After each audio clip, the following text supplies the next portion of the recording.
prendre les différents paramètres de la droite. Alors, vous voyez dans le plan cartésien que j'ai ici, on a l'axe des Y et nous avons l'axe des X qui est ici. Nous allons graduer par bond de 2, tout simplement ici. Et là, on va analyser la droite en rouge qui est inscrite ici. Le premier élément, premièrement, la forme fonctionnelle de l'équation de toute droite. Alors, la forme fonctionnelle, ce sera y est égal à ax plus b.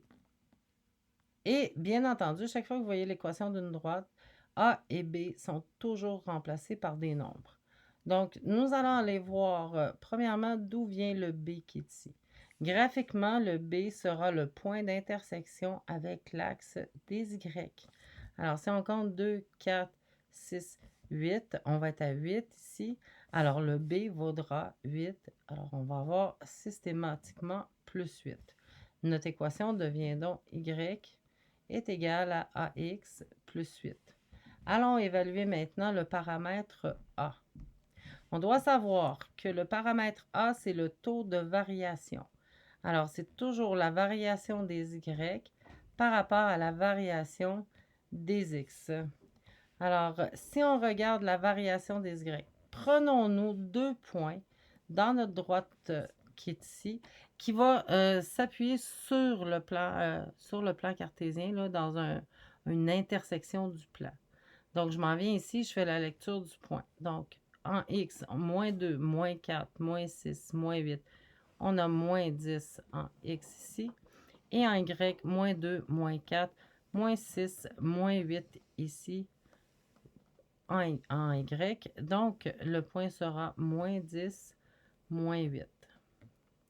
Qu'est-ce que je fais pour me rendre, mettons, à ce point-ci qu'on sait qui croise la droite, soit l'ordonnée à l'origine? Je peux vérifier quel est mon déplacement y, donc delta y. Si je suis partie de moins 8 et je me suis rendue jusqu'à ce point-là, donc, quel a été mon déplacement en y?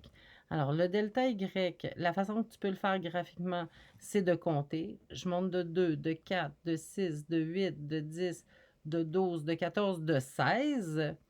Ou encore, je prends le y qui est à 8, le deuxième, donc y2, duquel j'enlève le y1 qui est moins 8. Vous remarquez que moins nous donnera plus et ça va nous donner effectivement 16. Donc, la variation en y sera de 16. On va aller évaluer maintenant la variation en x. Donc, quel a été mon déplacement horizontal? Je pars d'ici pour me rendre jusqu'à mon point. Alors, quel est le déplacement? Je peux le compter. 2, 4, 6, 8, 10. Donc, ici, je vais avoir sur 10. Ou encore, je calcule le delta x. Le premier x ici, la coordonnée ici, vous remarquerez, en horizontal, on ne s'est pas déplacé du tout, alors qu'on a monté de 8 à la verticale pour atteindre ce point-là. Alors, c'est le point 0,8. Alors, x2, 0, moins x1, moins 10. On remarque encore une fois, moins, ça fait plus. Donc, le delta x est à 10. Alors, notre pente sera de 16 dixièmes. On ne laissera jamais une fraction non réduite. Donc, ces deux nombres-là se divisant par 2, on aura 8 cinquièmes. Alors, ce qu'on veut dire, c'est que chaque fois qu'on va monter de 8, nous allons tasser de 5. Donc, notre équation sera y est égal à 8 cinquièmes x plus 8. Alors, si on récapitule, quand on est à la recherche de la règle d'une droite à partir de son graphique, on repère l'ordonnée à l'origine. Et ensuite, on prend un autre point qui est sur le quadrillé et on regarde le déplacement vertical par rapport au déplacement horizontal. Lorsqu'on monte, c'est positif. Lorsqu'on avance, c'est positif. Lorsqu'on descend, c'est négatif.